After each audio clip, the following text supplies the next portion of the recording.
Hello, how are y'all doing today? It's Troi. And I'm here again, of course, with another video. And as always, I want to say thank you to everybody who recently commented, liked, and subscribed. Thank you so much for joining me here. Anyway, I'm going to be talking about my reading of Somebody Else's Child by Terris McMahan Grimes. This is the first book in her Teresa Galloway series. And as I said before in my TBR for hashtag March Mystery Madness, this is a black author writing a mystery series. And this is the first book because I have to showcase it. The second book in the series is Blood Will Tales. It only consists of 2 books. I think the third book was eventually canceled. But going back to the first book, according to this, it's a double Anthony Award winner. And I have got to say that I find a little bit of some questioning in that, because I found this to be one of the most incoherent, inconsistent, oddball, wildest, not so wild as mysteries I've ever read. Very quirky and weird, but at the same time, it was a book that I absolutely positively could not put down. I absolutely did not want to miss a page. It just had a very deep command of my attention, even though the entire time I was reading this book, I was scratching my head wondering, like, what in the cheeseburger and fries am I reading here? And it really starts off from the jump. The book follows this woman named Teresa Galloway. Teresa Galloway is a wife. She has 2 children. They're teenagers, and she works as a human. I'm gonna try to work with this. It's like a human resource personnel manager for this water treatment facility or environmental facility. Now I know I'm giving y'all a lot of face with that, but you know that's part of the issue, is that I really had a hard time grasping what it is that she actually did. But that's her background.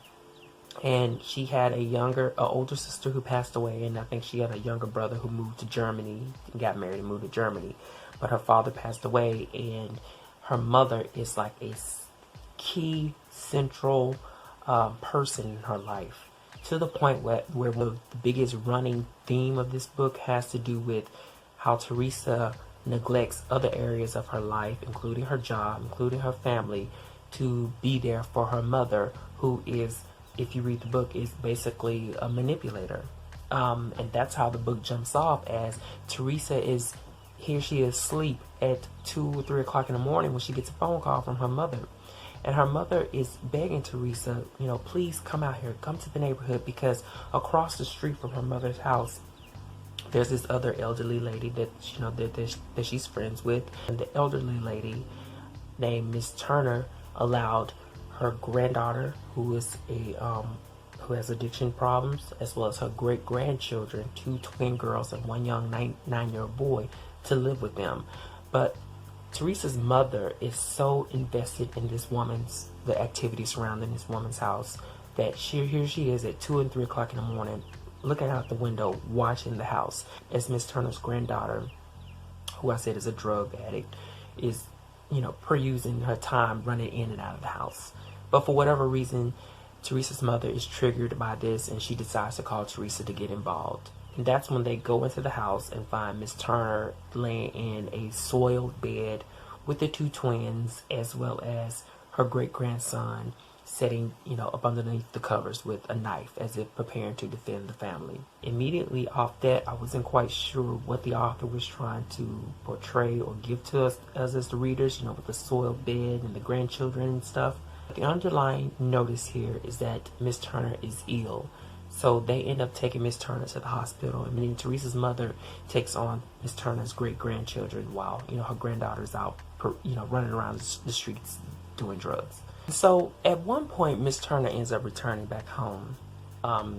She leaves the hospital, jumps in a cab, leaves the hospital, don't even bother to try to look and see where her grandchildren are or anything. She just goes home. And this is when the murder takes place, as the house is the victim of a drive-by shooting, and Miss Turner subsequently is killed. It's not until later on in the book where it's revealed that she was killed by a different method, but for whatever reason, when Teresa goes about seeing the body, trying to get into the house to check on the woman. After she's alerted to this drive-by shooting by her mother, that doesn't kind of connect. It doesn't connect to Teresa that this woman was actually slashed across the throat, even though the author described her as almost dag near being beheaded. Like, it's very visual in there. This is where the book jumps off as Teresa and her mother gets involved with this. That would include them escaping or trying to escape from being questioned by police officers. That would include them withholding information, going about beating the streets to find the answers. And then it further intensifies as Miss Turner's great-grandson goes missing out of Teresa's mother's house. And so while the book is called Somebody Else's Child, it should have been called Mind Your Dang On Business, because that's really what the book was. It was a mashup of this woman, Teresa, running up and down the streets, in and out of houses, arguing with her husband, fighting with her mother, fighting with her children to try to solve this case that had absolutely, positively nothing to do with her. I understood that she was concerned for the missing child, but as I said, for whatever reason, the author insisted that she take upon this investigation and leave out the authorities altogether. And see, while I don't think that's necessarily awful or bad, I think that this is where the book struggled the most in terms of how it's going to lay out the investigative process. As to me, it was a book that just didn't have the right kind of direction. So, the mother in her most manipulative ways, and how Teresa pretty much cowers to her mother, she made Teresa do this investigation, and Teresa eventually jumped on board. And it's so interesting to me because the mother seemed to couldn't decide whether, this is too dangerous for you, go do it. This is too dangerous for you, go do it. This is too dangerous for you, I'm going to help you do it. And I knew that this was going to be a very incoherent investigation, layout of reads, when the mother pulled a pistol out from underneath the sofa cushions. And that's when I knew, okay, this author is going to try it. This author is going to try it. Once Teresa gets the gun, she is alerted by another neighbor. Her mother's alerted by another neighbor that they thought that they saw, Miss Turner's granddaughter going into this other home down the street. So with the gun, Teresa goes to check on this house. And what she finds is a domestic dispute issue going on, where this man and this woman, they're fighting with one another. There's a daughter involved. Before Teresa can even knock on the door, they come bursting out. So there's this moment where Teresa draws a gun on this man. They end up fighting for the gun and carrying on this porch with this gun. And, he relents and she knocks him out, and he's knocked out cold, and she grabs the daughter as well as the mom and rushed them to the car to flee. But as they're on the run, on page 76, it reads, I jerked my hand out and examined it. The fiberglass nail had almost been torn off. Had it been the old-fashioned low-tech kind, the tip would have simply broken off unnoticed. These were ultra-chic, lightweight, guaranteed to last forever fiberglass, chemically bounded to the nail surface, a thin layer at a time, until a very good facsimile of a long, elegant, perfectly shaped nail is created. Fiberglass nails are just about indestructible. The only problem is they don't breathe and they don't give. I was fruging, I think it says fruging with the pain.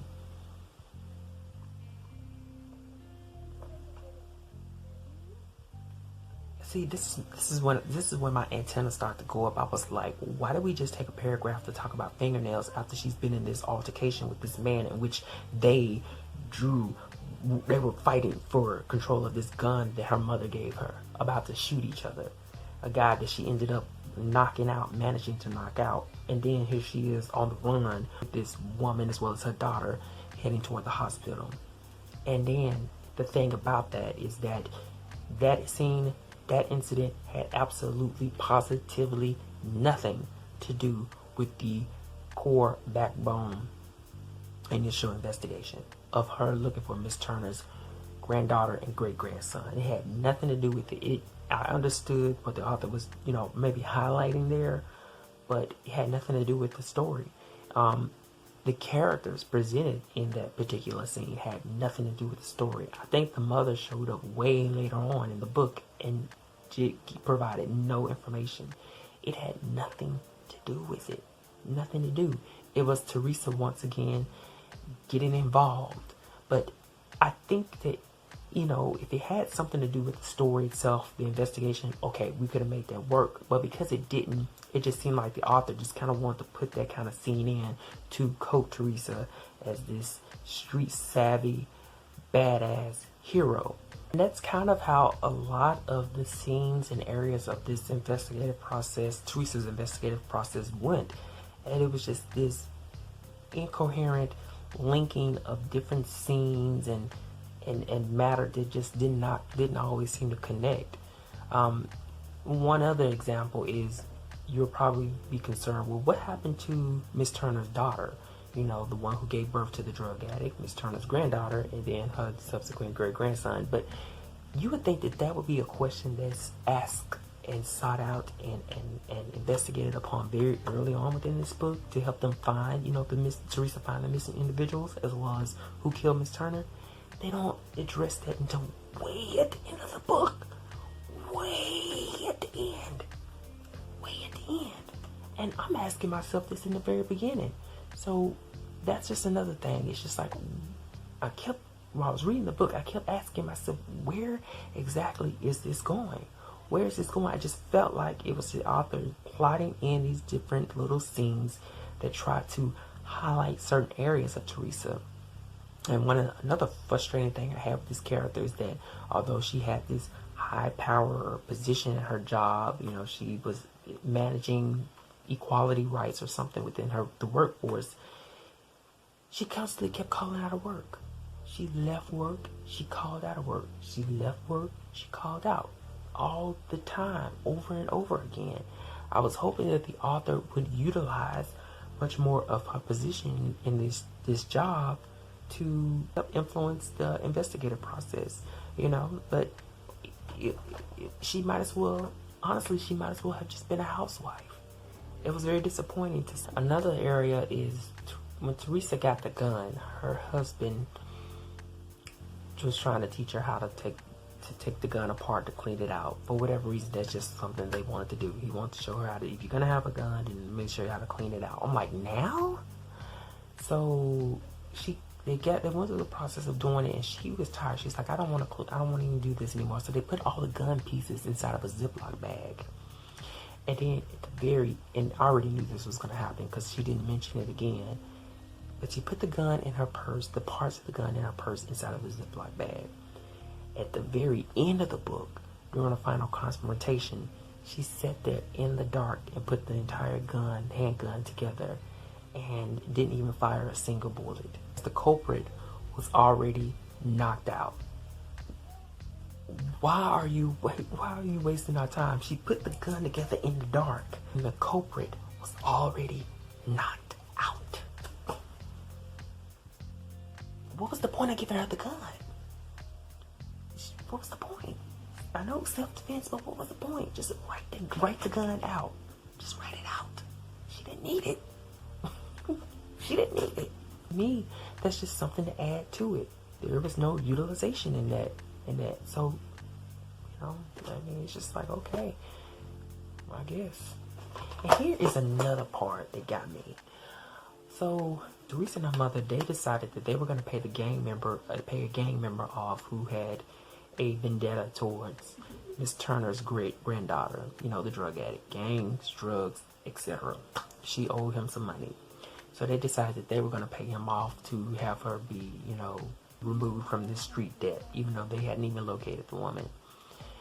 So upon them going to get the money, Teresa's mother packed the two twins, the drug addict's daughters, the two twins in the car, as well as herself, to drive to the ATM. Teresa's mother pulled the money out the ATM and she said, all right, let's go deliver the money to this drug dealer's house with the two twins in the back seat.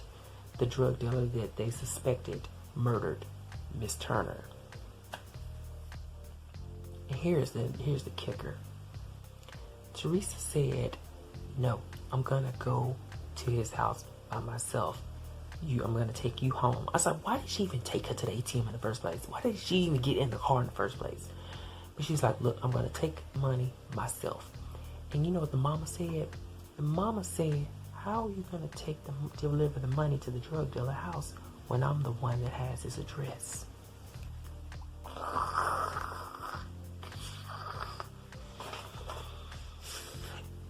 It infuriated me because it's like, what was Teresa gonna do anyway? What was she gonna do anyway? Yeah, and then her mother is so manipulative. You know, what I wanted somebody to lay it out. What was Teresa gonna do anyway? She had to take the kids to the ATM with her mother to pull out the money. The mother had the address. Number one, why Teresa didn't have the money? Number two, why didn't Teresa have the address? Why are y'all all getting involved? It was just like, why waste time writing a scene like this? Insist early on that Teresa has the drug dealer's address and insist that she already have the money to pay him off or whatever, pay it off. And then go from there. Why do we have to go through this scene of the kids getting in the car, the mother with the money, and the mother with the address? Why? Why are we wasting time going through this, you know? Now, it was revealed that the drug dealer lived with his grandmother. So, to be fair, Teresa's mother insisted that figured that would be safe. But nonetheless, why? Why wasn't Teresa, or we the reader, predisposed to this information instead of going all the way around to have this stuff be illuminated in front of us? It just, you know what I'm saying? Like, why couldn't we have this information beforehand instead of watching these characters go through all of this? Anyway, there were a lot of other really weird and awkward and clunky scenes throughout the book. I mean, just spilling everywhere. I wish I could think of them all. There were a lot. Of course, the mystery itself, who did it and why, was a stretch. It was convoluted, very convoluted and a stretch. And I don't think that there were enough clues to have made the ending, you know, the work it took to get to the ending and reveal who it was. I don't think that there were enough clues to make it sound as reasonable as I think the author insisted that it was. It just wasn't as reasonable to me. But like I said, for whatever reason, I did enjoy the book. I did keep reading it. I didn't want to put it down. I don't know if it was the sort of interest and curiosity of seeing how she is laying out her mystery, but I wanted to keep reading. But like I said, the glowing part of this book was still how the relationship between Teresa and her mother. Her mother, like I said, was very manipulative, and Teresa neglected the other areas of her life to be there for her mother. So that right there was a very good conversation piece in all of this. But it was the weirdest, clunkiest mystery, one of the ones that I've ever read. But I enjoyed it at the same time. So I do look forward to reading the second book. Hopefully the author kind of, you know, get things squared away on the whole plotting and pacing and not wasting readers' time going all the way around the mulberry bush and through the woods to get to some information that should have been laid out and predisposed like right there before you launch us into that particular cog of motion, you know, of investigative prowess, if that makes sense. But we'll see what happens in the next books. But anyway, that's it. See y'all later. Gotta go.